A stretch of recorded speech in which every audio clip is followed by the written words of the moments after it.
Buenos días, compañeros y profesor.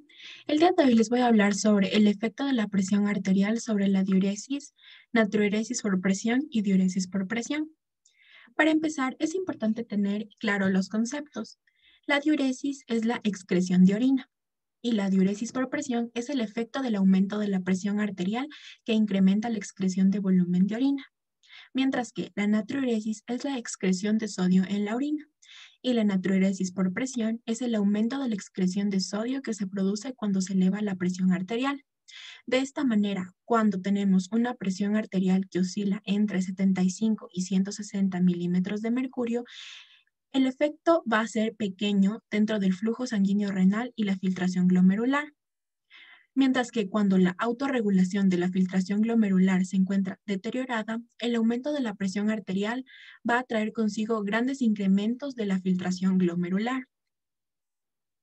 Así se van a reducir las cargas filtradas de sodio y agua que reabsorben los túbulos. Así va a haber un incremento de la presión hidrostática capilar peritubular de los vasos rectos de la médula y también un incremento de la presión hidrostática del líquido intersticial renal. Es decir, que se va a excretar sodio hacia la luz. Por otro lado, la menor formación de angiotensina 2 va a traer consigo una menor reabsorción tubular de sodio cuando aumenta la presión arterial. El control hormonal en la reabsorción tubular. Gracias a la regulación precisa de volúmenes y concentraciones de líquidos corporales, los riñones lo que van a tener que hacer es excretar solutos y agua con una intensidad variada. Por ejemplo, cuando se aumenta la ingesta de potasio, los riñones deben excretar más potasio, pero también mantener una excreción normal de sodio y electrolitos para mantener un equilibrio. Aquí tenemos algunas hormonas que van a influenciar en la reabsorción tubular. Por ejemplo, la aldosterona, la angiotensina 2, la hormona antidiurética, el péptido natriurético auricular y la hormona paratiroidea. Primero, la aldosterona. Esta aumenta la reabsorción de sodio y estimula la secreción de potasio. Esta aldosterona va a estar secretada por las células de la zona glomerular de la corteza suprarrenal y su lugar de acción va a ser las células principales del túbulo colector cortical. Lo que va a hacer es estimular la bomba ATPasa sodio-potasio en el lado vasolateral y va a aumentar la permeabilidad al sodio del lado luminal de la membrana. Los estímulos de la aldosterona va a ser el aumento de la concentración extracelular de potasio y el aumento de los niveles de angiotensina 2.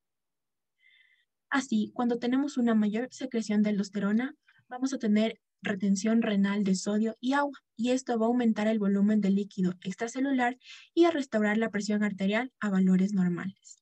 Cuando no tenemos aldosterona, como en la enfermedad de Addison por una mala función de la glándula suprarrenal, vamos a tener pérdida de sodio y acumulación de potasio. Mientras que cuando tenemos grandes cantidades de aldosterona, como en el síndrome de Cohn por tumores suprarrenales, vamos a tener una retención de sodio y disminución de potasio. La hormona angiotensina 2 aumenta la reabsorción de sodio y agua. La angiotensina 2 es conocida como la hormona ahorradora de sodio y esta se va a formar cuando tenemos una presión arterial baja o un volumen de líquido extracelular bajo y va a normalizar la presión arterial y volumen extracelular y también aumentar la reabsorción de sodio y agua. La angiotensina 2 va a estar estimulada por la secreción de aldosterona que va a aumentar la reabsorción de sodio. Esta también va a contraer las arteriolas eferentes. Así se va a reducir la presión hidrostática capilar peritubular y se va a aumentar la reabsorción. Se reduce el flujo sanguíneo y se aumenta la concentración de proteínas y por ende la presión coloidosmótica y así se va a aumentar la reabsorción de sodio y agua. También va a estimular la reabsorción de sodio en túbulos proximales, asas de Henle, túbulos distales y colectores mediante la estimulación de la bomba ATPasa sodio-potasio, el intercambio sodio por hidrógeno y el cotransporte de bicarbonato sodio. La hormona antidiurética aumenta la reabsorción tubular. Cuando tenemos altas cantidades de hormona antidiurética, se va a aumentar la permeabilidad al agua del organismo, en el túbulo distal, túbulo y conducto colector, y esto también va a actuar en la deshidratación, por ejemplo. Mientras que cuando no tenemos la hormona antidiurética, la permeabilidad al agua va a ser baja y los riñones van a excretar orina diluida, y esto sucede en la diabetes insípida. La hormona antidiurética se va a unir a receptores V2 que van a estar en la última parte de los túbulos distales, túbulos colectores y conductos colectores.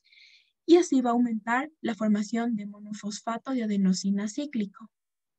Esto va a hacer que exista un mayor movimiento intracelular de la acuaporina 2 y esta acuaporina 2 va a crear canales de agua para la rápida difusión de agua. El péptido natriurético auricular reduce la absorción de sodio y agua. Esto es que en las células específicas de las aurículas, estas se van a estirar y así se va a aumentar la presión arterial y va a secretar el péptido natriurético auricular. Cuando tenemos cantidades elevadas de este péptido, se va a inhibir la reabsorción de sodio y agua de los túbulos renales y también la secreción de renina, por ende, la secreción de angiotensina 2. Gracias a esta menor reabsorción de sodio y agua, vamos a tener una mayor excreción urinaria. Por último, la hormona paratiroidea aumenta la reabsorción de calcio. La hormona paratiroidea va a aumentar la reabsorción de calcio en los túbulos distales y asas de Hailey. También va a inhibir la reabsorción de fosfato y la reabsorción de magnesio. El sistema nervioso simpático aumenta la reabsorción de sodio. Cuando la activación del sistema nervioso simpático es grave, se va a reducir la excreción de agua y sodio, ya que se van a contraer las arteriolas renales y se va a reducir la filtración glomerular. Sin embargo, aun cuando tengamos una activación del sistema nervioso simpático con niveles bajos, se va a reducir la excreción de sodio y agua mediante un aumento de la reabsorción de sodio en el túbulo proximal y en el asa de Henle, ya que se va a unir y se van a activar los receptores alfa-adrenérgicos. Es así que va a existir una mayor liberación de renina y así se va a formar la angiotensina 2. Y esto va a tener un efecto global de aumento en la reabsorción tubular y reducción de la excreción renal de sodio. Estas son las referencias que utilicé. Gracias.